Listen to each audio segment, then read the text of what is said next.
જે ભૂમિના કણ કણમાં શક્તિનો વાસ છે, જ્યાં સાક્ષાત જોગણીઓએ અવતાર ધારણ કર્યો છે, એવું પવિત્ર ધામ એટલે રોહિશાળા. સર્વે ભક્તોને આ શ્રી ખોડિયારની જન્મ જયંતિની હાર્દિક શુભકામનાઓ.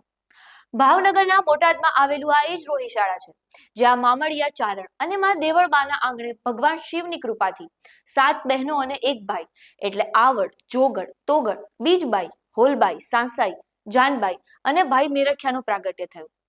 આશરે 7મી સદીમાં મહાસુદ આઠમના દિવ્ય દિવસે જાનબાઈ એટલે કે ખોડિયારમાંનું પ્રાગટ્ય થયું. જ્યારે ભાઈ મેરખિયાનો જીવ બચાવવા જાનબાઈ પાતાળમાંથી અમૃત કુંભ લાવતા હતા, ત્યારે માતાજીના પગમાં ઠેસ વાગી, જેથી તેઓ ખોડાતા આવ્યા અને જગત આખામાં માં ખોડલ તરીકે પૂજાયા. એક સમયે સરવૈયા રાજપૂતોના શાસન હેઠળનું આ નાનું રજવાડું આજે લાખોની આસ્થાનું કેન્દ્ર છે અને અહીં માં ખોડલ દરેક ભક્તોના ધારા કામ પૂરા કરે છે. જો તમે પણ ભાવનગર બાજુ આવો તો આ શક્તિપીઠના દર્શન કરવાનું ચૂકતા નહીં. અને હા, કોમેન્ટ બોક્સમાં જય માં ખોડલ જરૂરથી લખજો. અને શું તમને આ વિશે ખબર હતી કે નહીં?